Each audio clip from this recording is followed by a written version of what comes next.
सोचो अगर हर काम विदाउट प्लानिंग करा जाए तो उसका क्या रिजल्ट होगा। चाहे सिटी का ट्रैफिक हो, चाहे देश का बजट हो, अगर प्लानिंग नहीं की जाएगी तो हर जगह प्रॉब्लम आ सकती है। प्लानिंग का मेन फायदा होता है कि प्लानिंग आपको फ्यूचर बता देता है कि फ्यूचर में क्या क्या पॉसिबिलिटीज हो सकती हैं, जिनको मद्देनजर रखते हुए आप आज के अपने एक्शन डिसाइड करते हैं।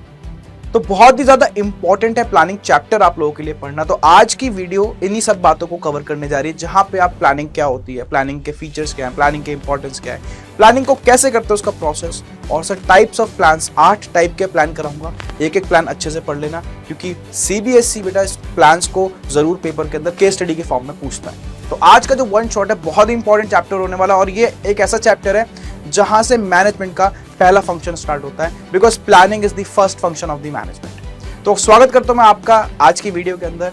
वीडियो को एंड तक देखना, वीडियो को लाइक करना मत भूलना, ठीक है, और वीडियो अच्छी लगे तो कमेंट भी करना, और अपने फ्रेंड्स के बीच में इसको शेयर जरूर करना। तो चलिए वीडियो को स्टार्ट करते हैं। हाँ जी, तो आइए वीडियो को स्टार्ट करते हैं। तो आज हम पढ़ने जा रहे हैं बेटा चैप्टर नंबर 4 बिजनेस स्टडीज का, जिसका नाम है प्लानिंग। और प्लानिंग जो है वो मैनेजमेंट का फर्स्ट फंक्शन होता है। तो सबसे पहले प्लानिंग, उसके बाद ऑर्गेनाइजिंग, स्टाफिंग, डायरेक्टिंग, कंट्रोलिंग, ये 5 फंक्शन, 5 चैप्टर है अभी जो हमें आगे के करके पढ़ने हैं, ठीक है। तो आओ सबसे पहले क्या स्टार्ट करने जा रहे हैं आज हम, प्लानिंग। अच्छा, मैं आपको एक बात बताऊं, तो जब आपने पहले चैप्टर के अंदर मैनेजमेंट पढ़ा था तो आपने एक बात देखी होगी मैनेजमेंट के अंदर, what is management. Actually management is an art. Management एक आर्ट होती है, art of getting things done from other, दूसरों से काम कराने की कला। बट आप दूसरों से काम तो तब कराओगे जब आपको पता है कि कराना क्या है, टारगेट्स क्या है जो अचीव करने हैं, और वो टारगेट किस तरीके से अचीव करने हैं। तो इसलिए जब मैनेजमेंट हम परफॉर्म करते हैं तो सबसे पहला काम ही होता है कि मैनेजमेंट के अंदर क्या करें, हम प्लानिंग करें। प्लानिंग, अब सर प्लानिंग का मतलब क्या है बेटा, प्लानिंग हमेशा फ्यूचर के लिए करी जाती है। प्लानिंग हमेशा, कभी आपने देखा है, कभी आप लोग पास्ट के लिए प्लानिंग करते हो, अरे जो बीत गया बीत गया, और जो अभी चल रहा है बढ़िया चल रहा है, बट हम फ्यूचर जो आगे आने वाला है उसको ठीक करना चाहते हैं अपना। तो सर हमेशा हम प्लान करते हैं फ्यूचर के बारे में। सर फ्यूचर में कभी कंटिजेंसी अराइज हो जाती है, कभी कुछ प्रॉब्लम आ जाती है, कभी कुछ, उन प्रॉब्लम से निपटना, उन प्रॉब्लम के लिए पहले से तैयार रहने के लिए हम क्या करते हैं, प्लानिंग करते हैं सर। तो planning is nothing but deciding in advance. Sir planning क्या है बेटा, planning is deciding in advance, हम एडवांस में डिसाइड करेंगे। और जब भी हम बात करते हैं एडवांस, तो एडवांस इज फ्यूचर। एडवांस क्या है, एडवांस एक फ्यूचर है, ठीक है सर। हाँ जी सर। तो एडवांस का मतलब पहले से डिसाइड करके रखना what to do. What to do का मतलब सर क्या करना है, यानी बेटा टारगेट सेट कर लो। अरे टारगेट सेट करो, ठीक है। हाँ जी सर। सर फॉर एग्जांपल दो, बेटा आपने टारगेट सेट कर दिया, सर इस बार हम 95%, आपसे पढ़ के सर 95% प्लस लाने हैं, ठीक है। हमारा टारगेट आपने डिसाइड कर लिया 95% प्लस लाने हैं बोर्ड्स के अंदर। तो बेटा ये क्या है, ये आपका टारगेट आपने सेट करा, ठीक है। अब आप बोलोगे सर ये अचीव कैसे करेंगे, तो वो भी आपको डिसाइड करना है how to do it. Sir how to do it का मतलब सर इसके लिए क्या बनाना है, बेटा एक एक्शन प्लान बनाना है। और आप मेरे से पूछो ना, तो मैं टारगेट्स को एंड्स भी बोल सकता हूं, जो हमें चीज अचीव करनी है, एंड्स। और सर ये एक्शन प्लान क्या है बेटा, मीन्स कि किस तरीके से आपको अचीव करना है। मान रहे हो एक एक वर्ड इंपॉर्टेंट है जो मैं लिख रहा हूं, एक एक वर्ड इंपॉर्टेंट है, ठीक है। हाँ सर। तो सर हमने टारगेट डिसाइड कर लिया, और फिर सर हमें पता है किससे पढ़ना है, सर अमान सर से पढ़ना है। अमान सर से, अमान सर जैसा भी बोलेंगे वैसे काम करेंगे। तो ये बेटा आपने राइट प्लानिंग करी है मेरे बेटा, क्या करिए आपने, आपने बिल्कुल राइट प्लानिंग, यही है प्लानिंग और कुछ नहीं है। Deciding in advance what to do and how to do, correct है सर, बिल्कुल सर। अब सर प्लानिंग के बारे में और बताइए, अब और जानना है अगर प्लानिंग के बारे में तो उसके फीचर्स पे आ जाओ सीधा। ये तो इंपॉर्टेंस लिख रखी है मैंने, पहले फीचर्स करेंगे फिर इंपॉर्टेंस करेंगे, ठीक है। हाँ, तो सबसे पहले किस पे आ जाए सर, फीचर्स पे। बिल्कुल, लो फीचर्स पे आ जाते हैं। अब जब हम फीचर्स की बात करेंगे तो फीचर और नेचर एक ही बात होती है, ध्यान रखना, ठीक है। हाँ, तो वो बोले नेचर ऑफ प्लानिंग या फीचर्स या कैरेक्टरिस्टिक्स, एक ही बात, ठीक है सर। अब पहला फीचर जो है वो पहला ही है, क्या मतलब sir, planning is the basic function. Sir basic का मतलब होता है फर्स्ट, पहला बेटा, फर्स्ट फंक्शन ऑफ मैनेजमेंट, ठीक है। अब यहां लिखा है ना, planning is the first function, किसका, फर्स्ट फंक्शन ऑफ मैनेजमेंट। बेटा मैनेजमेंट का पहला फंक्शन है, ध्यान रखना। क्या आपको मैंने अभी बताया नहीं कि मैनेजमेंट के फंक्शन क्या है, planning, organising, staffing, directing and controlling. तो sir planning is the first function of the management. पोस्ट डैक आपको ध्यान रखना है, पोस्ट डैक, डन डन डन डन। अब सर प्लानिंग पहला फंक्शन है, यानी वाइल, ठीक है, while planning forms a base for other function, ठीक है, ध्यान रख लेना। प्लानिंग क्या कर रहा है, प्लानिंग दूसरे फंक्शंस परफॉर्म होने के लिए बेस रख रहा है, तो उनको टारगेट्स दे रहा है, कैसे अचीव करना है ये बता रहा है। तो प्लानिंग तो भैया पहले ही फंक्शन है कि आपको डिसाइड तो कर लो करना क्या है, मैनेजमेंट का पहला फंक्शन, ठीक है सर। सर दूसरा, बेटा प्लानिंग इज फ्यूचरिस्टिक। अब मैं इसको पता है कैसे बोलता हूं, प्लान या बल्कि planning, planning bridges the gap. Planning bridge क्या करता है? Planning bridges the gap between, planning bridges the gap between where we are, ढंग से देखना वर्ड, ये स्टेटमेंट देखो, where we are and where we want to be, and where we want to be या go, कुछ भी लिख लो आपका जो मन करे। Yes sir. सर आप क्या ये बोलना चाह रहे हो प्लानिंग जो है फ्यूचरिस्टिक है, वो ये बताता है कि आज हम कहां खड़े हैं और फ्यूचर में हम कहां जाना चाहते हैं। हाँ, और उन दोनों के बीच का जो गैप है उसको फिल करता है। यानी सर हम ये भी तो बोल सकते हैं कि जो प्लानिंग है वो प्रेजेंट और फ्यूचर के बीच का जो गैप है, ये प्रेजेंट है और सर फ्यूचर यहाँ पे है ना, फ्यूचर है यहाँ पे, तो दोनों के बीच का गैप ये जो है ये कौन फिल करता है बेटा? ये प्लानिंग फिल करता है। ठीक है, तो प्लानिंग एक ब्रिज है। ठीक है, क्या है? एक ब्रिज, प्रेजेंट और फ्यूचर को कनेक्ट करने के लिए, क्योंकि प्लानिंग्स आर ऑलवेज या plans are always made for future. ठीक है सर। सर उसके बाद आते हैं नेक्स्ट पे। सर प्लानिंग क्या है बेटा? प्लानिंग एक कॉन्टिन्यूस एक्टिविटी है। सर कॉन्टिन्यूस एक्टिविटी क्यों है? अब यही बात हम लोगों को एक एक करके जाननी है। आओ जरा इसको हम क्या करते हैं, रेप्लिकेट कर लेते हैं ताकि हम थोड़ी सी बात और लिख पाए। ये पीडीएफ आप कहां से लोगे पूरा का पूरा? ये बेटा आप मेरे टेलीग्राम चैनल से लोगे। कहां से लोगे? टेलीग्राम चैनल से सारी की सारी चीजें आपको मिल जाएंगी। मेरा टेलीग्राम चैनल क्या है?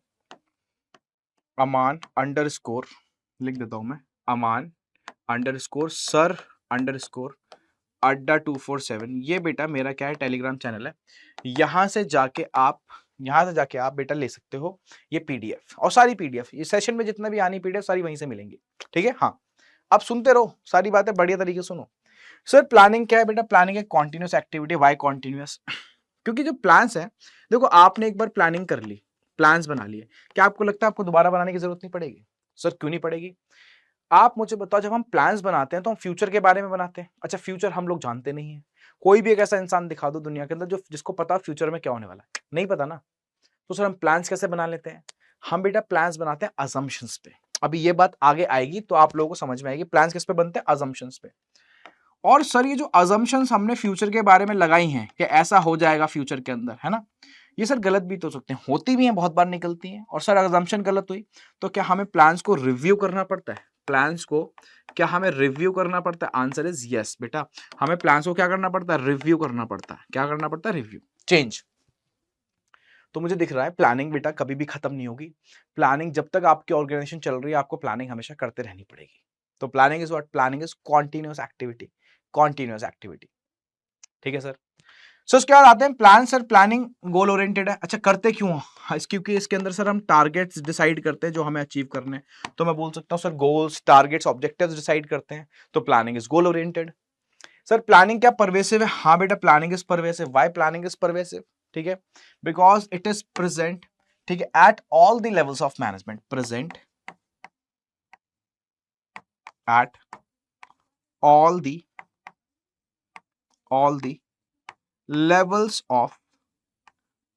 the levels of management, all the levels of management। क्योंकि बेटा ये प्रेजेंट है, कहां प्रेजेंट है? All the levels of management. हमारी ऑर्गेनाइजेशन के अंदर जितने भी लेवल्स हैं सब पे ये प्रेजेंट है, तो it is present at all the levels of management. यहां तक बात समझ में आ गई? हाँ जी सर। अब देखो इसी बात को मैं थोड़ा सा और आगे लेके चलता हूं, इसको रेप्लिकेट कर लेते हैं यार, है ना, आसानी रहेगी। हटाओ इसको, लो ठीक है, ये लो क्लीन करें।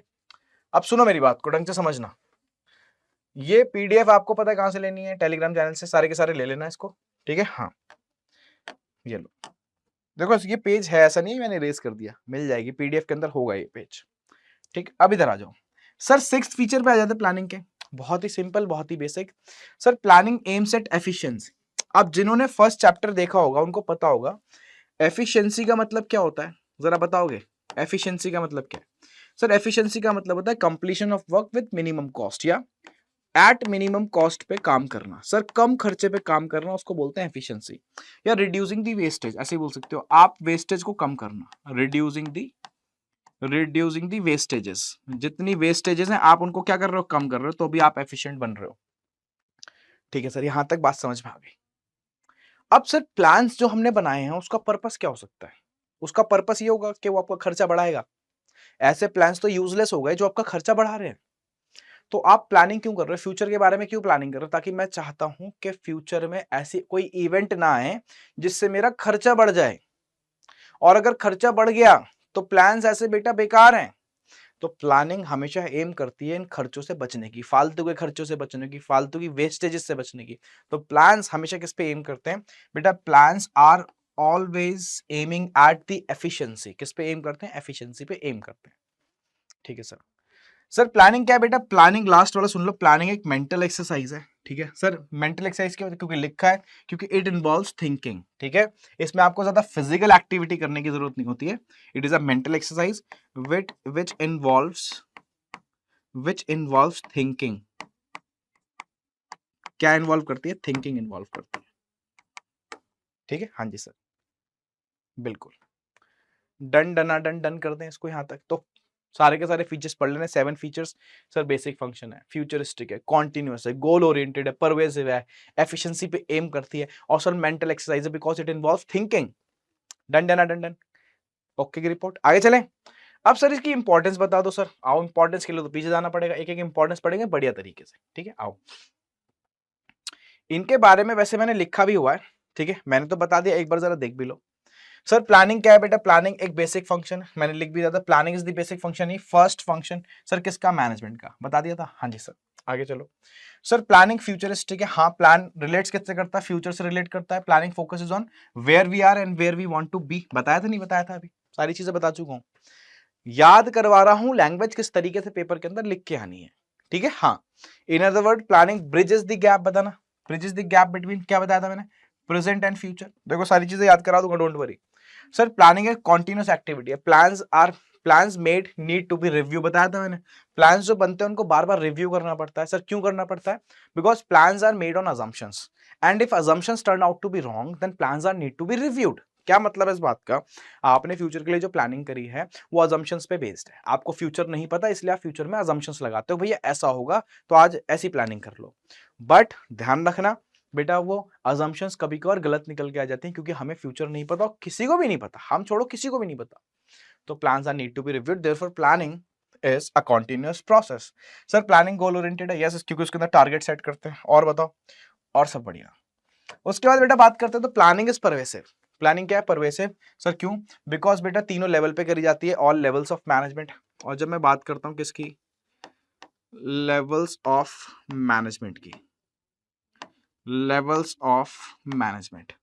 तो बेटा लेवल्स ऑफ मैनेजमेंट पे कौन कौन आता है? टॉप लेवल, पता है? देखो याद करा के ही मानूंगा तुम लोगों को मैं ये, middle level and lower level. तो तीनों लेवल पे होती है प्लानिंग। ठीक है, ध्यान रखना, top level, middle level and lower level पे होती है प्लानिंग। ठीक है भाई, बोलो ओके है? चलो आगे चलते हैं। ठीक है सर, यहां तक हमें सारी बात समझ में आ गई, क्लियर? 5 छठा देख लें। प्लानिंग किस पे एम करती है? एफिशिएंसी पे, क्योंकि प्लान्स जो होते हैं वो कॉस्ट को कम करवाते हैं। ठीक है, प्लान्स हमेशा वो यूजफुल है आपके लिए, वही फॉलो करोगे जो आपके खर्चे को कम करवाएंगे। ठीक है, हाँ। तो देखो लिखा भी है, मैं बताता हूँ। Planning aims at achieving the desired objective with minimum cost. ठीक है, हाँ जी सर। तो प्लान्स आर यूजफुल कब यूजफुल है? When they are less costly. But plans क्या हो जाते हैं? यूजलेस हो जाते हैं अगर they tend to increase the cost. ध्यान रखोगे? हाँ जी sir. Sir planning is a mental exercise because it involves thinking. बोलो, अरे बोलो बोलो बोलो। डन डन डन डन है या नहीं है? ठीक, ओके की रिपोर्ट, आगे चले। हाँ जी सर, यहां तक डन डन डन डन है बात। अब अगर बात करी जाए सर, एक बार जरा इंपॉर्टेंस पे आ जाओ। लो, मैं इंपॉर्टेंस पे आ गया, आपने बोला ये रही सारी इंपॉर्टेंस। अब एक एक करके पेज चेंज करेंगे और बढ़िया तरीके से पढ़ेंगे। आओ सर, पहला, सर प्लानिंग क्या करती है? Brings order in the organisation. Sir brings order in the organisation का मतलब कि बेटा हमारी ऑर्गेनाइजेशन एक राइट पाथ पे रहे। Right path. अब ये सर राइट पाथ कैसे डिसाइड होगा? जब तक आप प्लानिंग नहीं करोगे।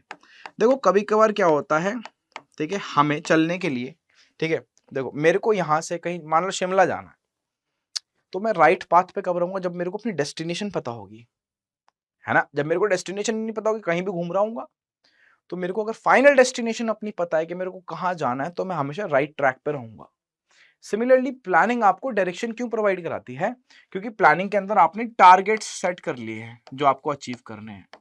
सर अगर मैंने टारगेट इस बार सेट करा है कि आपसे पढ़ के हमारे 95% प्लस आएंगे, तो सर हमें बार बार आपके चैनल पे आके वीडियोस देखनी पड़ेंगी, बार बार आपसे बोलना पड़ेगा सर ये प्रैक्टिस ये प्रैक्टिस ये practice, MCQs sir, subjective question sir, long answer question सारे कराइए, कराऊंगा मैं। तो आप एक किस पे रहोगे? राइट पाथ पे रहोगे। तो प्लानिंग के थ्रू हम राइट पाथ पे रहते हैं, जिसकी वजह से क्लैरिटी आती है कि हम अचीव क्या करना है, कैसे करना है, और वही ऑर्डर होता है। तो sir planning help the organisation to keep on the right path by ensuring clarity in thoughts and action, है ना? क्लियर है? हाँ जी सर। सो उसके बाद सेकंड क्या है बेटा? सेकंड है कि प्लानिंग जो है अनसर्टेनिटी का रिस्क कम करती है। अब सर देखो फ्यूचर अनसर्टेन है, किसी को नहीं पता फ्यूचर में क्या होने वाला है, future is always uncertain. But sir क्या हम उस अनसर्टेनिटी के रिस्क को थोड़ा सा कम कर सकते हैं? फॉर एग्जाम्पल, चलो एक एग्जाम्पल लेते हैं। सर हमने गाड़ी खरीदी, ठीक है। अब सर गाड़ी से एसोसिएटेड रिस्क क्या है? सर पहला तो रिस्क है सर कि एक्सीडेंट ना हो जाए गाड़ी का, ये लो एक्सीडेंट ना हो जाए, ये रिस्क है। सर थेफ्ट का रिस्क है, सर चोरी ना हो जाए गाड़ी, ऐसे रिस्क रहते हैं। हाँ जी सर बिल्कुल ये रिस्क है गाड़ी से रिलेटेड। सर अब एक्सीडेंट होना कोई अवॉइड नहीं कर सकता, गाड़ी चोरी होना कोई अवॉइड नहीं कर सकता, we can not eliminate the risk, but sir कहीं ना कहीं हम इसका इम्पैक्ट क्या रिड्यूस कर सकते हैं, रिस्क का इम्पैक्ट हम रिड्यूस कर सकते हैं। अब मैं यही बात समझाने जा रहा हूं, हाँ कर सकते हैं। सर वो कैसे करेंगे? प्लानिंग करके। सर प्लानिंग करके कैसे रिड्यूस होगा? आओ, मैंने प्लानिंग करी यार, हो सकता है मेरी गाड़ी का कभी एक्सीडेंट हो जाए, कभी वो चोरी हो जाए, मैं सोच रहा हूँ फ्यूचर के बारे में, अजम्पशंस लगा रहा हूँ फ्यूचर के बारे में। तो मैं क्या करूँगा, आज ये डिसीजन लूंगा कि भाई मैं अपनी गाड़ी का इंश्योरेंस करा लेता हूँ। क्या करा लेता हूँ? इंश्योरेंस। सुनते रहना बात को, ठीक है। हाँ मैंने इंश्योरेंस करा लिया। अब मुझे बताओ इंश्योरेंस करा लिया और मेरी गाड़ी का एक्सीडेंट हो गया, तो मेरे पास इंश्योरेंस है। सर उस अनसर्टेनिटी के रिस्क को आपने कम कर दिया, मिनिमाइज कर दिया, क्योंकि आपने इसको कवर कर लिया इंश्योरेंस से, आपका रिस्क कवर हो गया। ये कैसे पॉसिबल हो पाया? जब मैंने फ्यूचर के बारे में देखा ऐसा पॉसिबिलिटी हो सकती है, मानते हो ना? तो सर प्लानिंग यही काम करती है। तो अगर आप इंश्योरेंस ले रहे हो ना, तो आप प्लानिंग ही कर रहे हो, क्योंकि आप फ्यूचर के रिगार्डिंग डिसीजन ले रहे हो। सर तो business operates in an environment and faces several types of risk. Sir planning इसको क्या करती है? रिड्यूस करती है, एलिमिनेट तो नहीं कर सकती, रिड्यूस कर सकती है। उसके बाद sir planning provide basis for controlling या कंट्रोल। अच्छा अभी मैं इतनी देर से आपको ये बोल रहा हूं, पोस्ट डैक, planning organising staffing directing and controlling. तो जब आप लास्ट पढ़ोगे कंट्रोलिंग, तो आपको समझ में आएगा सर कंट्रोलिंग का मतलब होता है एक्चुअल परफॉर्मेंस को स्टैंडर्ड परफॉर्मेंस से कंपेयर करना। मान लो मैंने सोचा था कि मेरे 95% से बढ़िया नंबर आएंगे, ज्यादा नंबर आएंगे, ये मेरा टारगेट था सर। सर ये मेरा स्टैंडर्ड था टारगेट, बट सर एक्चुअल में हमारे कितने रह गए सर? 85% आ गए सर। सर हम बीच में इधर उधर चैनल पे चले गए थे, फालतू के चैनल्स पे, आपका चैनल छोड़ के। तो सर 85% हमारे आ गए। जाना नहीं है कहीं पे भी, पहले बता रहा हूँ, फालतू की चीजें बताएंगे, इधर ही रहना है तुम लोगों को, ठीक है। टाइमली सारी चीजें कंटेंट देखते रहो, अपने पास अपने नोट्स बनाओ अच्छे तमीज से, एक ही जगह बन के बैठे रहो पूरे साल, बढ़िया मजा आएगा। अब सर हमारे 85% आ गए, ये आपके एक्चुअल है ना, और ये आपके स्टैंडर्ड थे या प्लान्स थे, प्लानिंग थी सर। सर दोनों में डिफरेंस आ गए, है ना। अब इन डिफरेंस के लिए आप जो करेक्टिव मेजर्स लेते हो उसी बात को कंट्रोलिंग बोलते हैं। सर कंट्रोलिंग करने के लिए, एक्चुअल परफॉर्मेंस को कंपेयर करने के लिए हमारे पास स्टैंडर्ड परफॉर्मेंस भी तो होनी चाहिए, हाँ। और प्लान्स कहाँ सेट करे जाते हैं? पहली स्टेज के अंदर, प्लानिंग के अंदर। कहाँ सेट करे जाते हैं? प्लानिंग के अंदर। तो सर अगर प्लानिंग नहीं होती हमारे पास, तो अगर सर हमारे पास प्लानिंग नहीं होती तो बेटा आप कंट्रोलिंग भी नहीं कर पाते। तो planning provides basis for controlling, this is the point. तो sir planning provides the standards against which the actual performance is measured या कंपेयर्ड, ठीक है। तो sir planning acts as a basis for controlling. उसके बाद sir planning facilitates the decision making. Sir planning क्या करती है बेटा? डिसीजन मेकिंग को फैसिलिटेट करती है। और जब बात होती है डिसीजन मेकिंग की, तो सबसे पहले हमें समझना पड़ेगा सर डिसीजन क्या होता है। सर डिसीजन क्या है? आप ढंग से सुनना। देखो काफी सारे एग्जाम्पल ले सकते हैं, पहले चलो बेसिक सा एग्जाम्पल लेते हैं। आप लोग बेटा 10th क्लास में थे, है ना, फिर आप लोग 11th क्लास में आए होगे, और जैसे 11th क्लास में आए होगे तो आपको बेटा एक जिंदगी का बहुत अहम डिसीजन लेना पड़ेगा अपनी। बताओ क्या? सर क्या लेना पड़ा होगा आपको? आपके सामने 3 ऑप्शंस रख दिए गए होंगे। 3 ऑप्शन कौन कौन से? सर ह्यूमैनिटीज का, सर कॉमर्स का, और सर साइंस का। ये 3 रखे गए थे, हाँ सर। और सर फिर हमें एक लाइफ का बहुत इंपॉर्टेंट डिसीजन लेना था। क्या? कि सर कौन सी स्ट्रीम में जाना है। सर हमने साइंस की तरफ देखा, हमें लगा थोड़ा डिफिकल्ट हो जाएगा, ऐसा कुछ है नहीं वैसे, ठीक है, आपकी साइकोलॉजी बता रहा हूँ तुम लोगों की। सर ह्यूमैनिटीज की तरफ देखा, हमने सोचा ये ले लेंगे तो दुनिया क्या बोलेगी, आर्ट्स का स्टूडेंट है। सर हमने इसको एलिमिनेट करा और फिर हमने क्या सिलेक्ट कर लिया, हमने कॉमर्स सिलेक्ट कर लिया। ये तुम लोगों की कंडीशन है, सुन रहे हो बात को, समझ रहे हो? है ये डिसीजन मेकिंग है, इस तरीके से डिसीजन लिया आप लोगों ने। तो इसके अंदर आपको 3 स्टेप दिखे, मैं ये अभी समझा रहा हूं कि डिसीजन मेकिंग क्या होती है। 3 स्टेप दिखे आपको, सर क्या? सर सबसे पहले तो हमने आइडेंटिफाई करे alternative courses of actions, humanities, commerce और साइंस। फिर हमने क्या करा, सर हमने उनको इवैल्यूएट करा, सर ये डिफिकल्ट है। फिर हमने क्या करा, सर ये दुनिया क्या बोलेगी, फिर हमने ये ले लिया, है ना, ऐसे तो करा आपने, इवैल्यूएट करा तीनों को। सर पहले आइडेंटिफिकेशन करा तीनों का, दिख गए तीनों, सर हम उनको इवैल्यूएट करेंगे, फिर जो बेस्ट लगा हमने उसको सिलेक्ट कर लिया। ये 3 पॉइंट मिला के डिसीजन मेकिंग कहलाती है, ठीक है। हाँ, अब जैसे मेरे पास घर वाले शादी में लगे होंगे कि शादी कर लो। अब घर वाले मेरे को क्या कर रहे हैं, घर वाले मेरे को ऑप्शंस दिखा रहे हैं कि देखो भाई ये है, ठीक है। तो पहले ऑप्शंस आ गए, करेक्ट है। अब ऑप्शंस आने के बाद भाई बहुत सारी चीज चलती है, ये करती है, वो करती है, ये देखो कैसी दिखती है, ये देखो चल रहा है घर में, चलते ही सबकी फैमिलीज में होता है, ठीक है। तो मैं क्या कर रहा हूँ, मैं भी उसके ऊपर मैं इवैल्यूएट कर रहा हूँ उसको डिफरेंट फैक्टर्स पे। तो मैं अभी सेकंड स्टेज पे पहुंचा, ठीक है। ऑप्शंस आ गए, मैं उनको क्या कर रहा हूँ, इवैल्यूएट। बट अभी तक मैंने डिसीजन मेकिंग नहीं करी, अभी मैंने उसमें से डिसीजन मेकिंग मतलब मैंने उसमें से चूज नहीं करा, ठीक है। जिस दिन मैंने उसमें से चूज कर लिया कोई कि हाँ ठीक है इनसे बात करो, ठीक है, हाँ हो सकता है मेरे लिए भी ऐसे चल रहा हो कहीं, ठीक है, मैंने चूज कर लिया, ये डिसीजन मेकिंग कहलाएगी। अब मैं ये बात बोल रहा हूँ बहुत इंपॉर्टेंट, अगर मैंने प्लानिंग करी होती पहले से ही तो बेटा डिसीजन मेकिंग इतनी डिफिकल्ट नहीं होती, डिसीजन लेना हो जाता आसान। देखो कैसे, सर प्लानिंग ना डिसीजन मेकिंग को और फैसिलिटेट आसान बना देती, इजी बना देती। सर कैसे? अब मान लो कोई स्टूडेंट था, मैं दोनों एग्जांपल को इसी पे अप्लाई करूंगा। सर कोई स्टूडेंट था, उसको सीए बनना था, चार्टर्ड अकाउंटेंट बनना था। सर बिल्कुल सही है, बनना होगा। सर जिसने पहली से प्लानिंग करी हुई है, पहली से सोचा है, टारगेट डिसाइड कर रखा है, वो जब 11th क्लास में आया होगा ना, तुम लोगों की तरह नहीं होगा, ना उसने साइंस की तरफ देखा होगा, ना उसने ह्यूमैनिटीज, उसने सीधा कॉमर्स ली होगी जाके। उसका डिसीजन लेना आसान हुआ नहीं हुआ, क्यों? सर उसने प्लानिंग कर रखी थी। सिमिलरली अगर मैंने प्लानिंग करी हुई होती, मेरे और कोई फ्यूचर की प्लानिंग मैंने करी होती, तो मेरे को आज ये ऑप्शंस वगैरह नहीं देखने होते, सीधा घर पे जाके दिखाता, हाँ भैया ये है लड़की, ये देखो, यही तो बोलता।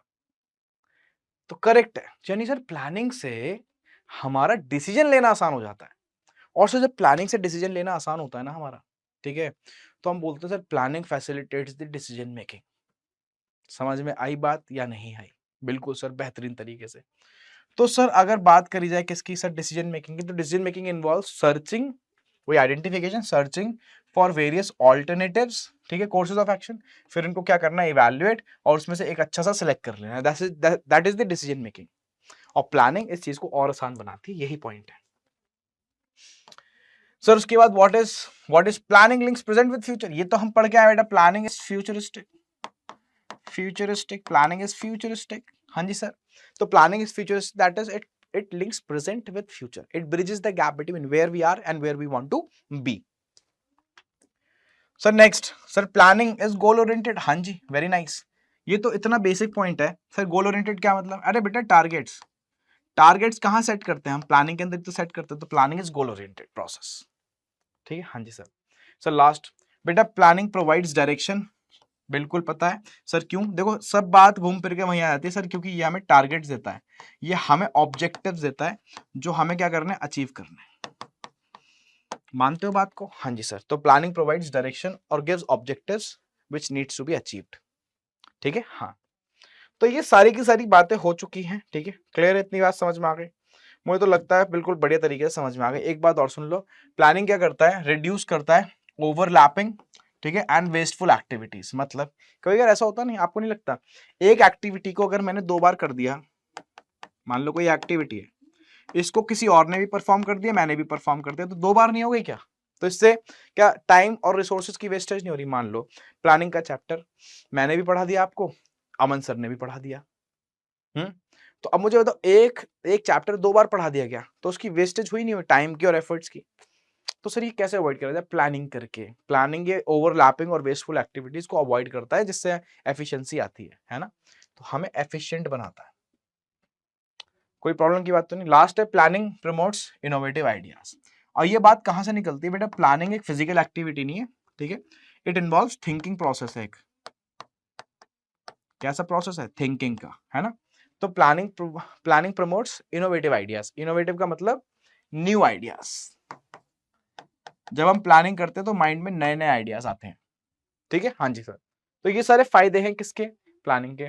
फीचर्स फिर हमने देख लिए थे सारे के सारे, एक एक करके सारे के सारे फीचर्स देख लिए थे। अब सर प्लानिंग की लिमिटेशंस भी तो बता दो। जब आप बुक 1 पढ़ोगे तो सबसे अच्छी बात यह देखो, बिजनेस स्टडीज की एक प्रॉब्लम की बात, अच्छी बात बाद में करूंगा, पहले प्रॉब्लमैटिक बात बता दूं तुम्हें, बुरी खबर दे दूं कि ये जो केस स्टडीज है ना, ठीक है, आप टॉपिक पढ़ लोगे, ठीक है, आप टॉपिक पढ़ लोगे, सारी बातें समझ में आएंगे, अच्छा लगेगा सर, बहुत ही इजी इजी है सारी चीजें, मजा आ रहा है सर, इससे तो इजी सब्जेक्ट ही नहीं देखा। सही है, बिल्कुल अच्छी बात है। तो सीबीएसई कैसे सर इसका लेवल बढ़ाए? मैं भी होता उनकी जगह तो मैं भी यही करता। सर कैसे चैप्टर का या सर टॉपिक्स का, सब्जेक्ट का लेवल कैसे बढ़ाया जाए? सर क्वेश्चंस को एनालिटिकल बनाना पड़ेगा। तो उन्होंने क्वेश्चंस को एनालिटिकल बना दिया, उन्होंने केस स्टडीज देना स्टार्ट कर दी। सर 70% पेपर केस स्टडीज में फंस जाता है बहुत इजीली, और फंसता है। सर ये पहली बार कब हुआ था बेटा? पहली बार हुआ था 2015 में, ठीक है, अब से नहीं, 2015 में। तो मैं पढ़ा रहा था भाई 2015 में, और क्या हुआ, ठीक, मैं किसी टीचर को नहीं पता था कि भाई पूरा पेपर, पूरा का पूरा पेपर केस स्टडीज बेस्ड दे देंगे। अभी तक क्या आता था, एक आध केस स्टडी आती थी और डायरेक्ट क्वेश्चन आते थे कि what is planning, explain any 4 limitations of planning. तो लिखने का काम ज्यादा था उस टाइम हम लिखने लगते थे तो काम बहुत ज्यादा हो जाता था, पेज भर जाते थे बड़े बड़े। अब 2015 के पेपर में 15-16, हाँ 15-16 बोलो ऐसे, 15-16 के पेपर के अंदर क्या हुआ कि भाई पूरा का पूरा पेपर ही केस स्टडीज बेस्ड आ गया। बच्चे में बेटा पैनिक की सिचुएशन, एकदम हाहाकार हो गया था। समझ ही नहीं आ रहा था कि है क्या, ये क्या पूछा गया है। हम लोगों को तो आ रहा था, स्टूडेंट्स को नहीं आ रही समझ पाते, उन्होंने प्रैक्टिस नहीं करी। और तब से लेके आज तक बेटा केस स्टडीज बहुत अच्छी अच्छी रिफाइंड केस स्टडीज, ठीक है, सीबीएसई आपसे पूछता है। तो अब सर इस बार सर कंपार्टमेंट के बारे में बात करिए, इस बार कंपार्टमेंट के बारे में बात कर लेता हूँ। इतनी बिजनेस स्टडीज के अंदर कंपार्टमेंट थी, बहुत सारी थी। ऐसा नहीं है कि पेपर डिफिकल्ट था, बट बच्चा नहीं पढ़ता ना, बच्चा सिर्फ कॉन्सेप्ट पढ़ लेता है, वो केस स्टडीज की प्रिपरेशन नहीं करता। तो कॉन्सेप्ट पढ़ रहे हो, अच्छे से पढ़ो, तमीज से। क्यों बता रहा हूँ? समझदारी से पढ़ने हैं। समझदारी का मतलब क्या है कि सर जो आपने पढ़ाया है उसको प्रैक्टिकल लाइफ से रिलेट करके हम चीजें पढ़ रहे हैं, पहली बात। अब दूसरी बात, अब सर आप लिमिटेशंस पे आ गए, प्लानिंग पे। हाँ, तो बुक 1 के अंदर 2 ही जगह हैं सिर्फ लिमिटेशंस, एक प्लानिंग के अंदर और एक कंट्रोलिंग के अंदर, और कहीं पे लिमिटेशंस दे नहीं रखी हैं। तो बुक 1 से कभी भी लिमिटेशंस का क्वेश्चन बन जाता है ना, तो वो प्लानिंग या कंट्रोलिंग से बनेगा और कहीं से नहीं बनेगा। समझ गए बात? क्लियर है? Done done done done. हाँ जी सर। अब बात करते हैं सर लिमिटेशंस की। बिल्कुल, तो लिमिटेशंस की बात करें तो बेटा पहली लिमिटेशन है कॉस्टली प्रोसेस। ये तो बहुत सिंपल है, ठीक है, सारी सिंपल है, ठीक है, मैं आपको बता देता हूँ, वैसे है सारी की सारी सिंपल। एक एक करके ऐसे ले लेते हैं, चलो ठीक है, यहां से पढ़ लेते हैं। सर कॉस्टली है, बिल्कुल कॉस्टली है बेटा। प्लानिंग प्लानिंग रिक्वायर्स बेटा एक्सपेंडिचर टू बी इनकर्ड, ठीक है सर। कैसे? सर जब आप प्लानिंग करते हो तो आप फोरकास्टिंग करते हो, फ्यूचर के बारे में अजम्पशंस लगाते हो, उसके लिए इन्फॉर्मेशन चाहिए होता है, डेटा चाहिए होता है, गैदर वैदर करने में टाइम लगता है और पैसा लगता है, लोग चाहिए होंगे, हाँ सर। सर फिर उसको एनालाइज करोगे तो टाइम लगेगा, टाइम कंज्यूमिंग है, मानते नहीं? The planning process takes considerable time, क्योंकि सर वो जो एक्सटेंसिव डेटा कलेक्ट करा है, सर उसको एनालाइज करोगे, सर फिर इंटरप्रेट करोगे, तो ये एक दिन का काम नहीं है, दिन के दिन लग जाते हैं इसमें। सर ये बहुत इंपॉर्टेंट है यार, अभी तक जितने चैप्टर पढ़ोगे आप, वहां पे सब जगह देखोगे कि इट इज फ्लेक्सिबल बिजनेस, हाँ, principles of management flexible in nature. Sir management flexible in nature, कुछ भी पढ़ोगे सब जगह फ्लेक्सिबिलिटी दिखाई देगी। प्लानिंग एक ऐसा चैप्टर है जहां फ्लेक्सिबिलिटी जीरो दिखाई देगी। सर प्लान्स क्या फ्लेक्सिबल होते हैं? बिल्कुल नहीं, प्लानिंग फ्लेक्सिबल नहीं है। Once plans are made then it is made, it is very difficult to make changes in planning. अच्छा ऐसा क्यों है ये भी बता देता हूं, चलो। आपने प्लान्स बना दिए, लोग उसको फॉलो कर रहे हैं, तब आप जब प्लान्स में चेंज करते हो, it is very difficult to change the mindset of the people. क्यों? Because they get accustomed, they get habitual of those plans. समझे बात को? तो सर प्लान में क्या होती है? प्लानिंग में रिजिडिटी होती है. Once plans are establish it becomes challenging और difficult to modify them. People tend to follow, accustomed हो गए ना, people tend to follow the plans strictly, which can lead to inflexibility. बहुत इंपॉर्टेंट बात है. सो उसके बाद बेटा लैक ऑफ एक्यूरेसी. अब ये मत मानना कि जो तुमने प्लान्स बनाए हैं वो बहुत एक्यूरेट रिजल्ट देंगे आगे जाके. अरे तुमने खुद फ्यूचर तुम्हें नहीं पता. प्लान्स हमेशा फ्यूचर के लिए होते हैं. अच्छा सर, और फ्यूचर के लिए प्लानिंग किस पे बेस्ड होती है? अजम्पशंस पे. तो तुम्हें कुछ पता है? तुम्हें खुद नहीं पता. और जब हमें कोई चीज खुद नहीं पता तो फिर हम आगे कैसे चीज को प्रोसीड करें? तो सर, तो lack of accuracy. Sir plans are not accurate. Planning is based on future forecast which is based on assumptions sir, which are merely estimates, जो सिर्फ एस्टिमेट्स होते हैं, and may lack precision due to the uncertainty of the future event. यानी sir when sir planning lacks accuracy because sir future is uncertain and plans are made on assumptions and assumptions might turn out to be wrong. Simple. Sir तो कोई guarantee नहीं है क्या success की? No guarantee भैया, no, not at all. Planning का मतलब ये नहीं कि प्लानिंग कर ली सर गारंटी ऑफ सक्सेस हो गई ना. Business environment is very dynamic. कुछ भी चेंज हो जाएगा, प्लानिंग फेल हो जाएगी आपकी. Sir no guarantee of success. Sir planning does not assure the success. Assurance किसी चीज की नहीं है. ठीक है. हाँ सर, कुछ ऐसे फैक्टर्स आ जाएंगे जो हमें पता भी नहीं था, प्लानिंग हमारी खराब करके चले जाएंगे. ठीक है सर, इसके अंदर क्या कुछ एक्सटर्नल लिमिटेशंस भी आती है? हाँ बेटा, एक्सटर्नल लिमिटेशंस आती है जिसपे आपका कोई कंट्रोल ही नहीं है. सर एक्सटर्नल लिमिटेशन मतलब सरकार ने पॉलिसी चेंज कर दी, सर टेक्नोलॉजी में चेंज हो गया, सर एआई आ गया, है ना. ये कुछ भी हो सकता है सर. कोई सोशल ट्रेंड आ गया नया, है ना. तो कुछ भी हो सकता है जिसकी वजह से बेटा आपको अपनी प्लानिंग चेंज करनी पड़ जाएगी, है ना. तो एक्सटर्नल लिमिटेशन से बच नहीं सकते तुम लोग, है ना. चाहे वो टेक्नोलॉजिकल शिफ्ट हो, ठीक है, चाहे वो economic fluctuation, sir inflation deflation आ जाते हैं, चाहे वो रेगुलेटरी अपडेट्स हो, ठीक है सर, सरकार ने कोई पॉलिसी वगैरह बना दी, कुछ भी हो, कुछ भी आ सकता है. सर एक और बात इंपॉर्टेंट, सर प्लानिंग किस में काम नहीं करती? May not work in dynamic environment. भाई प्लानिंग डायनेमिक एनवायरनमेंट में काम नहीं करती. ऐसा एनवायरनमेंट जो बार बार चेंज होता रहता है. क्या होता रहता है? चेंज. डायनेमिक का मतलब क्या होता है? चेंज होना. तो ऐसा एनवायरनमेंट जो चेंज होता रहे, है ना, उसके अंदर प्लानिंग कैसे काम कर जाएगी? तुम खुद सोच के देखो. प्लान्स तुमने कुछ पर्टिकुलर अजम्पशंस पे बनाए हैं, रॉन्ग. ठीक है. हाँ जी सर, क्लियर है. सर इसको साइकोलॉजिकल बैरियर्स भी फेस करने को मिलते हैं. बिल्कुल करते हैं. साइकोलॉजिकल हमारे हमारे जो एम्प्लॉयज है, एक्चुअली क्या होता है, जब आप प्लानिंग में क्या करोगे, चेंज करोगे, तो एम्प्लॉयज क्या शो करते हैं? रेजिस्टेंस. वर्ड क्या है? रेजिस्टेंस शो करते हैं कि सर हम तो नहीं एक्सेप्ट कर रहे, हम तो पहले 9 to 5 काम करते थे, आज आप बोल रहे हो हमसे, ठीक है, कि 10 to 6 काम करो, हम नहीं करेंगे. आपने प्लान कैसे चेंज करा? तो हमें साइकोलॉजिकल बैरियर्स देखने को मिलते हैं अपने एम्प्लॉइज से. तो इंडिविजुअल में रेजिस्ट, वही resistance, change due to the established beliefs and adherence to traditional practices. ध्यान रखना. ठीक है सर. Last sir, last but not the least, sir human element. Sir planning की एक बहुत खासियत है, क्या, कि इसको हमेशा प्लान्स बनाता कौन है? ह्यूमंस बनाते हैं. ध्यान रख लेना. कभी भी ऐसा नहीं आएगा कि मशीन्स बनाएंगी प्लान्स.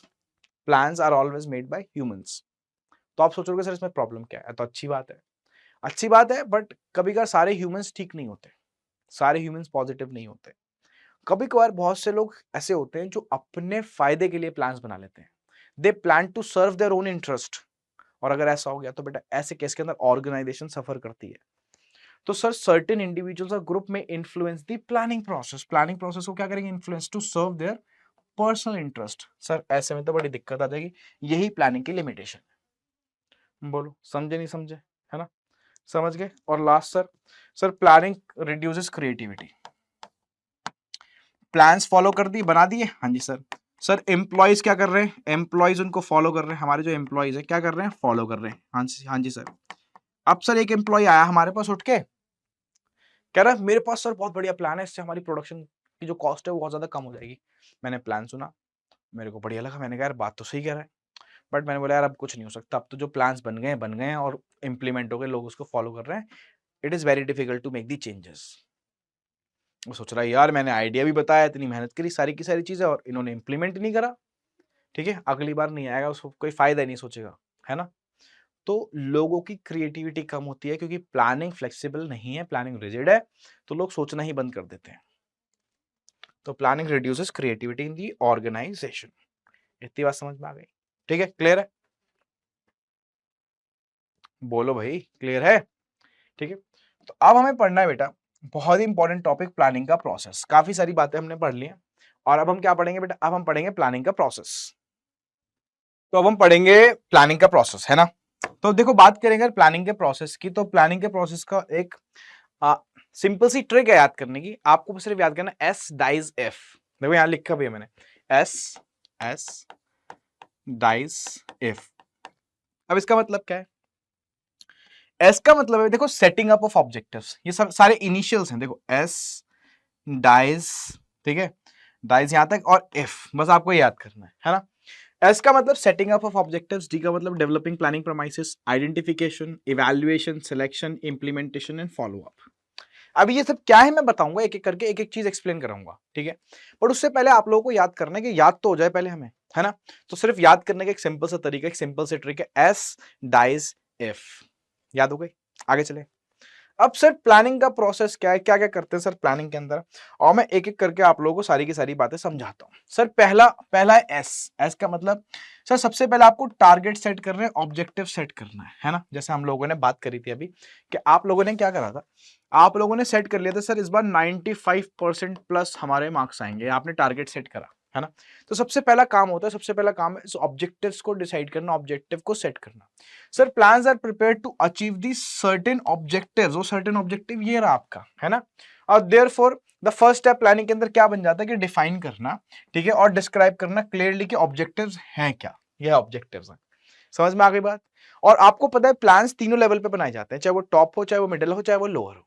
टॉप लेवल किसके लिए प्लान करेगा? टारगेट सेट करेगा पूरी इंटायर ऑर्गेनाइजेशन के लिए। मिडिल लेवल प्लान्स या टारगेट सेट करेगा अपने डिपार्टमेंट के लिए, अपने डिवीजन के लिए, अपने रीजन के लिए। और लोअर लेवल किसके लिए करेगा? डे टू डे एक्टिविटीज के लिए। ठीक है, ध्यान रखना। अच्छा, तो मैंने चलो इसी से एक रिलेटेड बात बोल देता हूं। क्या मैंने पीछे पढ़ाया था कि प्लानिंग परवेजिव होती है? बताओ, परवेजिव होती है। और मैंने बोला था प्लानिंग तीनों लेवल पे होती है, टॉप पे, मिडिल पे, है ना, और लोअर। वही बात देखो सेम रिपीट हो रही है ना।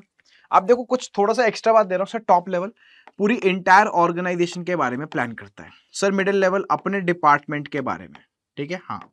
और sir lower level sir day to day activities के लिए, ध्यान रखना, डे टू डे एक्टिविटीज जिसको ऑपरेशनल प्लान्स भी हम बोलते हैं। डे टू डे एक्टिविटीज के लिए जो प्लान्स बनाए जाते हैं उनको क्या बोलते हैं हम? उनको ऑपरेशनल प्लान्स बोलते हैं। क्या बोलते हैं? Operational plans. याद रखना। लो सिंपल सी बात, डन है सीन, यहां तक क्लियर? सर उसके बाद चलो ऑब्जेक्टिव सेट कर लिया, ये रहा ऑब्जेक्टिव, टारगेट ये रहा। अब क्या करें?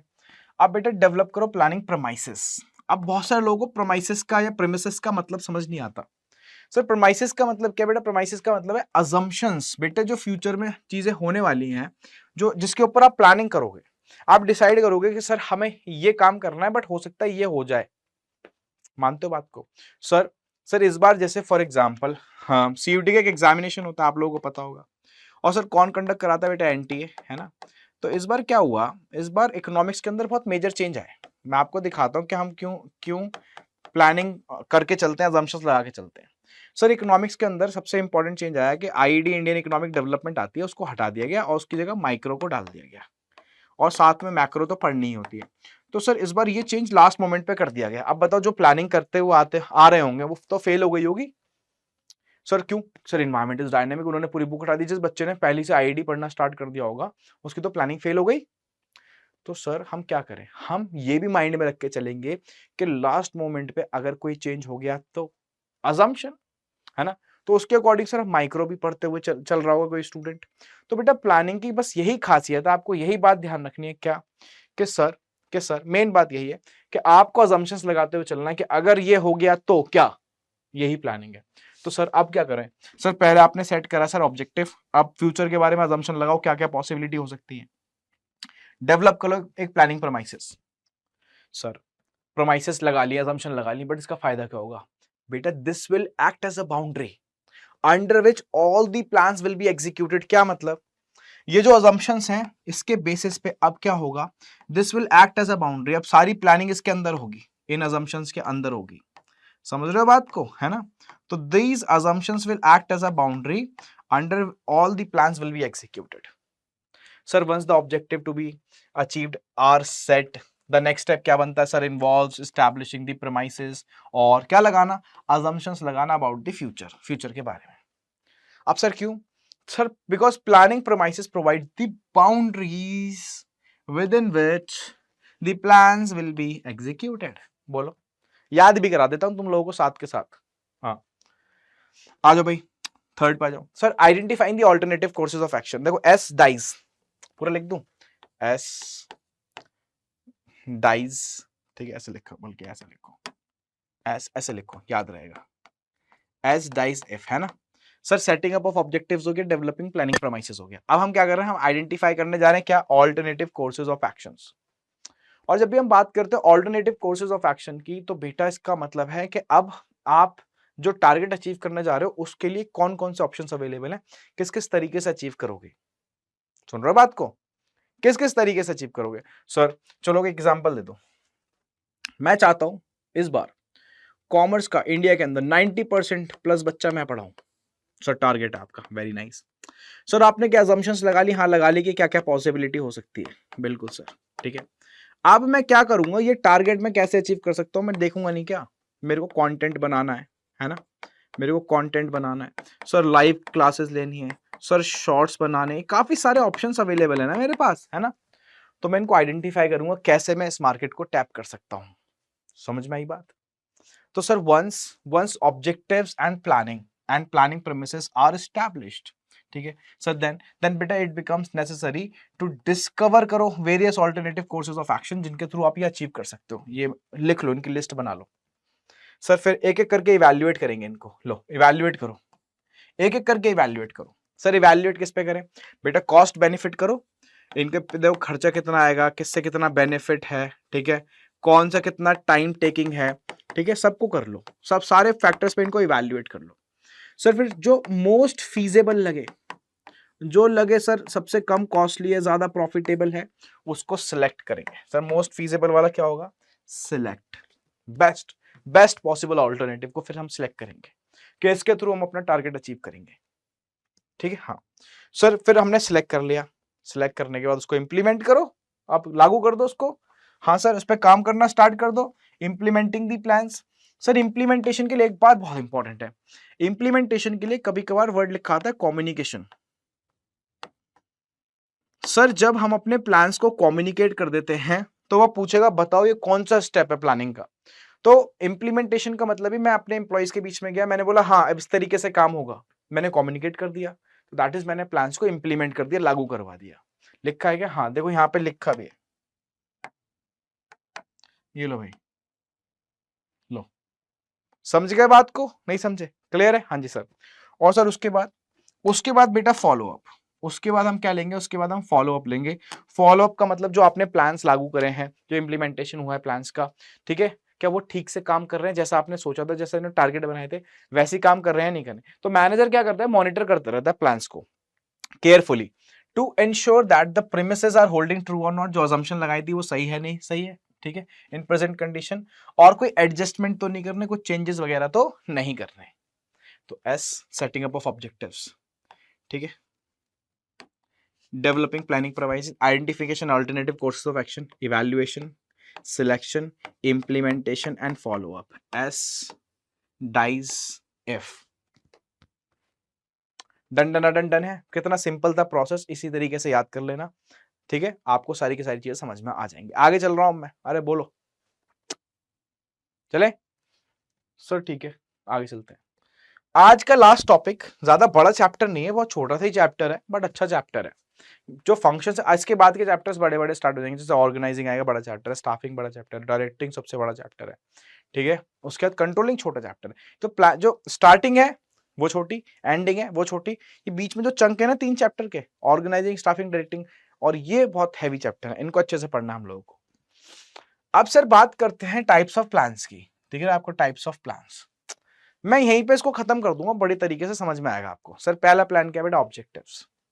ऑब्जेक्टिव्स के बारे में अगर आप मेरे से बात करो ना, पहले इसको एक काम करते हैं, इसको रेप्लिकेट कर लेते हैं, ठीक है। हाँ सर, ऑब्जेक्टिव्स के बारे में बात करें तो ऑब्जेक्टिव्स का मतलब होता है एंड रिजल्ट्स, ठीक है। Objectives are end results to be achieved, end results to be achieved. Sir ये क्या है बेटा? ये एंड रिजल्ट्स है, मानते हो बात को? सर क्या?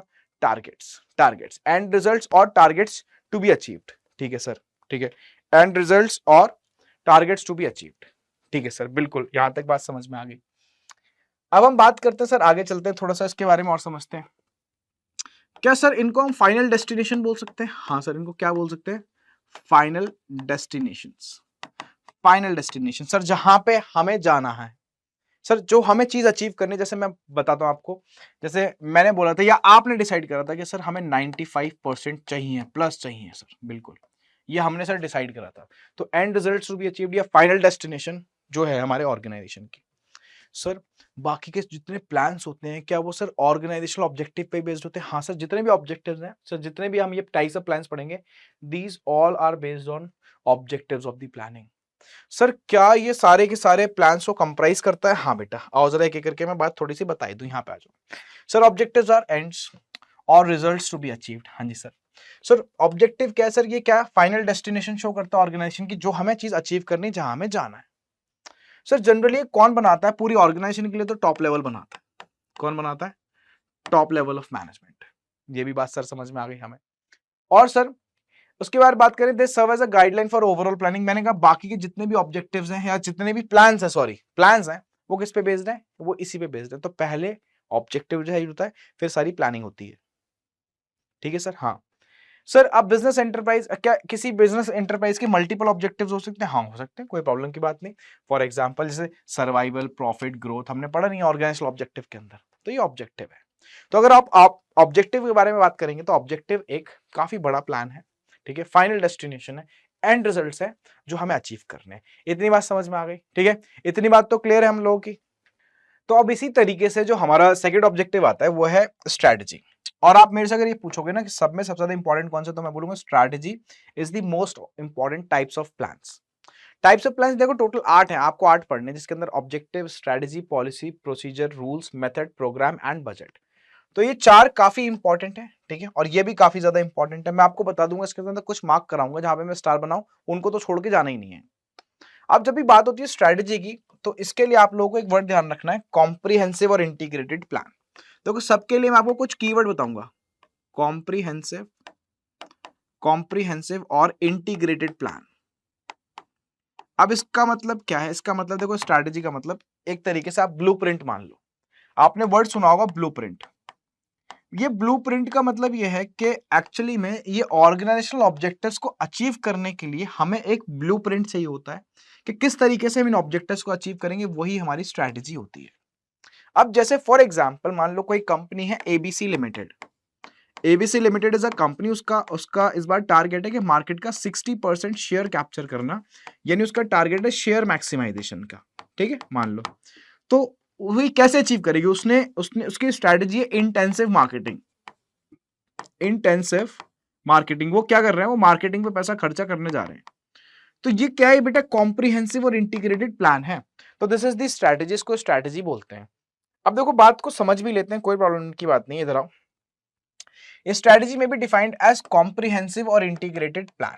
ये कॉम्प्रिहेंसिव और इंटीग्रेटेड प्लान है which indicate the desired future of the organisation, जो किसी ऑर्गेनाइजेशन का डिजायर्ड फ्यूचर बताती है, जो मैंने अभी आपको पीछे समझाया। मैंने ये भी बताया कि ये एक ब्लूप्रिंट होती है। ब्लूप्रिंट का मतलब हो गया जो बहुत डिटेल्ड एक्सप्लेनेशन देती है कि हम ऑर्गेनाइजेशनल गोल को अचीव कैसे करेंगे, ऑब्जेक्टिव को अचीव कैसे करेंगे। सर जनरली ये लॉन्ग टर्म होती है। हाँ जी सर। और जनरली एक्शन ओरिएंट, अच्छा ऑब्जेक्टिव तो सिर्फ बातें बातें करता है, ऑब्जेक्टिव सिर्फ क्या है? बातें बातें, ठीक है सर, ये ज्यादा एक्शन ओरिएंटेड नहीं है, but strategy is more action oriented, ठीक है, and more specific as compare to objective. Sir ये फ्लेक्सिबल होती है, हाँ सर, चेंज कर सकते हैं। सर अगर कोई पर्टिकुलर स्ट्रैटेजी से रिजल्ट नहीं आ रहा तो हम उसको चेंज कर सकते हैं, हाँ तो चेंज कर लो। उसके बाद sir it is based on, ये किस पे बेस्ड होती है? Organisational objective. वैसे तो मैंने आपको बता दिया, तो जितने भी प्लान है वो किस पे बेस्ड है? वो ऑब्जेक्टिव्स पे ही बेस्ड है। इतनी बात समझ में आ गई? अरे बोलो, अरे क्लियर है या नहीं है? बोलो सर। उसके बाद बेटा, उसके बाद आता है पॉलिसी। देखो पॉलिसी के लिए वर्ड पता है क्या याद रखना है? पॉलिसी के लिए बेटा वर्ड याद रखना है जनरल गाइडलाइन। क्या याद रखना है मैं बताता हूं। पॉलिसी के लिए आपको वर्ड याद रखना है general guideline. General guidelines, general guidelines. बस अब सर ये जनरल गाइडलाइंस क्या है, आओ मैं समझाऊं तुम्हें। जनरल गाइडलाइंस है क्या? देखो जनरल गाइडलाइंस का मतलब बहुत नॉर्मल सी बातें होती हैं। जैसे अच्छा दूसरी बात, ये इंटरनल टू दी ऑर्गेनाइजेशन होती है। इंटरनल अभी समझा दूंगा, एक एक एग्जांपल दूंगा, बिल्कुल चिपका दूंगा। Internal to the organisation, internal to the organisation. सुनते रहना सारी बातें, ठीक है सर। सर अब अगर हम बात करें इसकी, ठीक है, आपने बोला जनरल गाइडलाइंस है internal to the, which are internal to the organisation. For example McDonald की एक छोटी सी पॉलिसी है, क्या, कि वो उस पर्सन को फ्रेंचाइजी नहीं देगा जिसके पास ऑलरेडी किसी और फास्ट फूड चेन की फ्रेंचाइजी है। ये क्या है, उनका स्ट्रेटजी नहीं है, this is the policy, this is internal to the organisation. Sir एक और एग्जांपल दो बेटा। मेरी पॉलिसी है, मेरी पॉलिसी है, ठीक है, मान लो मेरी कोई ऑर्गेनाइजेशन है, ऑर्गेनाइजेशन का नाम है एक्स वाई जी लिमिटेड, ठीक है सर। अब सर एक्स वाई जी लिमिटेड की एक पॉलिसी है नो रिफंड पॉलिसी। अगर आपने एक बार सामान खरीद लिया तो बेटा हम आपको रिफंड नहीं देंगे, नो रिफंड पॉलिसी। समझे बात को, कितना सिंपल सी बात मैं कह रहा हूं। तो these are only general guidelines which are internal to the organisation. मैंने कुछ इसके एग्जांपल्स आपको दे दिए, ठीक है। आई होप, मुझे लगता है आप लोगों को समझ में भी आ गए होंगे, ठीक है। हाँ तो क्लियर है इतनी बात, ठीक है सर। हाँ उसके बाद आते हैं हम प्रोसीजर पे। सर प्रोसीजर क्या है बेटा? प्रोसीजर के लिए आपको याद रखनी है chronological sequence. Word soon low, chronological sequence of routine steps, chronological sequence of routine steps, of routine steps। Sir एक तरीके से ये क्रोनोलॉजिकल सीक्वेंस है। अब क्रोनोलॉजिकल सीक्वेंस का मतलब होता है जो डेट वाइज हो, टाइम वाइज हो, एक सीक्वेंस रहता है। सर फॉर एग्जांपल एक छोटा सा एग्जांपल दो ना। देखो आप मैगी देखते हो, मैगी खाई है, अरे सबने खाई होगी मैगी। सर मैगी के पीछे लिखा रहता है कि पूरे स्टेप्स लिखे रहते हैं, स्टेप 1 क्या करें, कैसे बनाएं, स्टेप 2 फिर क्या, ये स्टेप 1, ये स्टेप 2, फिर स्टेप 3 फिर क्या करें, ये स्टेप्स लिखे रहते हैं। तो ये जो स्टेप्स हैं, ठीक है, ये प्रोसीजर है ना। क्या है प्रोसीजर? क्रोनोलॉजी, पहले क्या करना उसके बाद क्या करना उसके बाद क्या, क्रोनोलॉजिकल सीक्वेंस में अरेंज्ड है ना। तो chronological sequence of routine steps is known as procedure.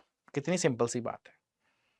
अब सर ये बात, चलो ये बात हमने आपकी मान ली, अरे माननी पड़ेगी तुम लोगों को, कैसे नहीं मानोगे। अब सर इसी के अंदर जरा आप रूल्स के बारे में बता दो, लॉ इसी यहीं पे रूल्स के बारे में बता दो। रूल्स हमेशा ध्यान रखना, rules are specific statements. Rules are क्या? Rules are specific statements, specific statements. Sir rules specific statements होती हैं। हाँ सर मान ली चलो बात, जो आपके पास कोई डिस्क्रिशन नहीं छोड़ती। चलो मैं इसको अलग से लिख देता हूं, फिर बोलोगे सर ने लिखा नहीं। लो आओ ये हटाओ, लो चलो इसको भी हटाओ, लो इधर देखो। Rules are specific statements, specific statements. पहली बात ये क्या है, स्पेसिफिक स्टेटमेंट्स है, ठीक है सर। सर दूसरा, no discretion left, no discretion left.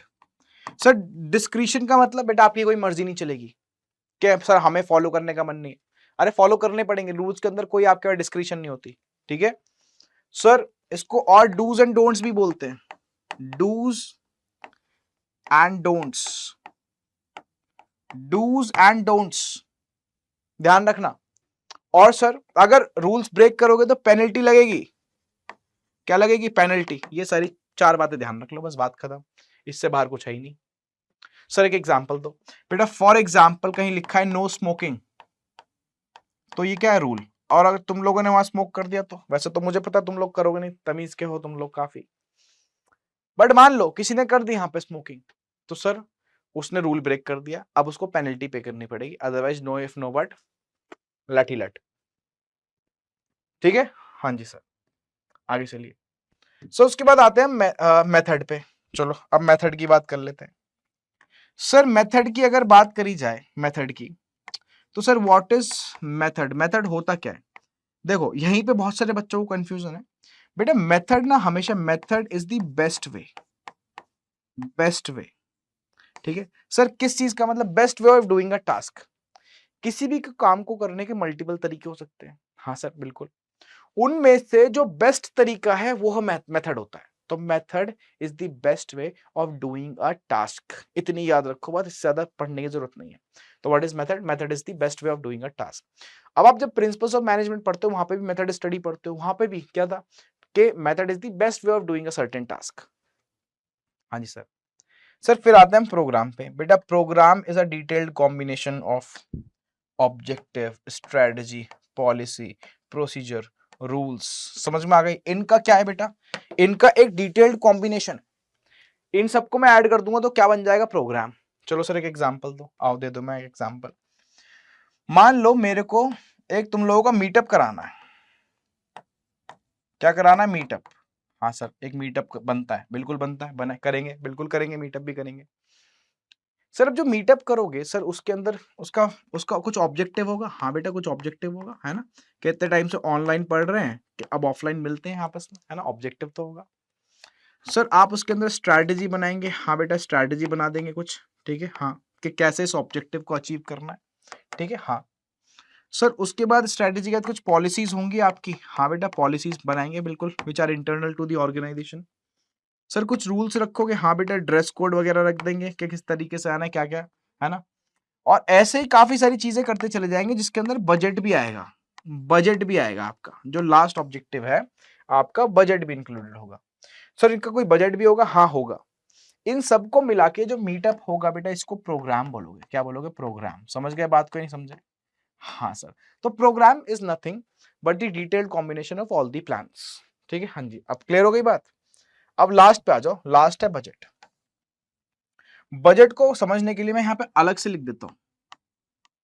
Budget को पढ़ने के लिए हम अलग से बात कर लेते हैं। ठीक है सर बिल्कुल। अब अगर बजट की बात करी जाए तो बजट एक बहुत ही बढ़िया प्लान है। सर बजट पता है क्या है? न्यूमेरिकल स्टेटमेंट्स, बल्कि एक्सपेक्टेड रिजल्ट्स, ऐसे बोलो, एक्सपेक्टेड रिजल्ट्स हैं ये। Expected results expressed expressed expressed in numerical terms, expressed in numerical terms। सुन रहे मेरी बात? तो क्या बोला मैंने? बहुत बढ़िया बात बोली। सर बजट पता है क्या है? बजट एक्सपेक्टेड रिजल्ट से एक्सप्रेस्ड इन न्यूमेरिकल टर्म्स, यानी कहने का मतलब है कि सर ये एक स्टेटमेंट है। क्या ये एक स्टेटमेंट है जिसके ऊपर हमने खर्चे लिखे हुए हैं, अपनी इनकम लिखी हुई है ना? और सिर्फ यही नहीं, मैं बोल रहा हूँ आपके जो एक्सपेक्टेड रिजल्ट्स हैं वो आपने न्यूमेरिकल टर्म्स में लिखे हुए हैं। सर हर डिपार्टमेंट, जैसे सेल्स डिपार्टमेंट हुआ है ना, तो उसका अलग बजट होगा, sales budget. Sir purchase department है, उसका एक अलग बजट होगा। सर ऐसे ही मार्केटिंग डिपार्टमेंट है, उसका एक अलग बजट होगा। सारे बजट अलग अलग होंगे। बट सर एक होता है मास्टर बजट, एक होता है मास्टर बजट। सुन लो मेरी बात को तुम लोग। और मास्टर बजट पता है एक तरीके की क्या है? समरी है, समरी। सर किस चीज की समरी है? Of all the functional budget. ये जो डिपार्टमेंट के बजट होते हैं इनको फंक्शनल बजट बोलते हैं। अब मैं सीए हूं, क्या मैं एक एक डिपार्टमेंट का जाके बजट देखूंगा? क्या मेरे पास इतना टाइम है क्या? मैं बोलूंगा सारे डिपार्टमेंट्स के बजट की समरी बनाओ और मेरे को दो। मेरे को मास्टर बजट चाहिए, मास्टर बजट। तो master budget is the summary of all the functional budget. ठीक है, master budget, master budget is the summary of all the functional budgets। याद रखोगे? अरे बोलो। तो master budget is the summary of all the functional budgets. लो भाई done done done done है, क्लियर है? तो ये हमारे पूरे के पूरे 8 हमने टाइप्स ऑफ प्लान्स पढ़ लिए, बहुत इंपॉर्टेंट है, ढंग से सुन लेना। तो आज पूरा कंटेंट क्या था? कंटेंट बेटा काफी सारा था, ठीक है, बट ज्यादा बड़ा चैप्टर नहीं है, मैंने आपको बता दिया। प्लानिंग की डेफिनेशन, ठीक है, प्लानिंग की इंपॉर्टेंस, प्लानिंग की डेफिनेशन, प्लानिंग की इंपॉर्टेंस, प्लानिंग के फीचर्स, प्लानिंग का प्रोसेस, प्लानिंग की लिमिटेशंस और टाइप्स ऑफ प्लान्स। हमने 6 के 6 कंटेंट बढ़िया तरीके से पढ़ लिए हैं, ठीक है। तो मैं आशा करता हूँ आप लोगों को सारी बातें समझ में आई होंगी, अच्छे तरीके से आप लोगों ने पढ़ा होगा। इसी तरीके से आप लोगों को वीडियो को सारी देखना है, एंड तक बिल्कुल लाइक करना है, कमेंट करना है, इन वीडियोस को शेयर करना, ज़्यादा से ज़्यादा लोगों तक ये पहुँचनी चाहिए। हम चाहते हैं कि ज़्यादा से ज़्यादा लोग पढ़ें, ठीक है? ज़्यादा से ज़्यादा जहाँ जिनके पास आप ये मान लो रिसोर्सेज़ नहीं है, उनके पास वीडियोस पहुँचे, वो सारे बच्चे पढ़ें। तो आप लोग इसको लाइक ज़रूर करना, ताकि इसको शेयरिंग में आसानी रहे। क्लियर है? इतनी बात समझ में आ गई? तो अगली वीडियो के अंदर मिलेंगे। टिल देन नमस्कार, सत श्री अकाल, आदाब। मैं हूँ आपका होस्ट एंड दोस्त अमान सिद्दीकी।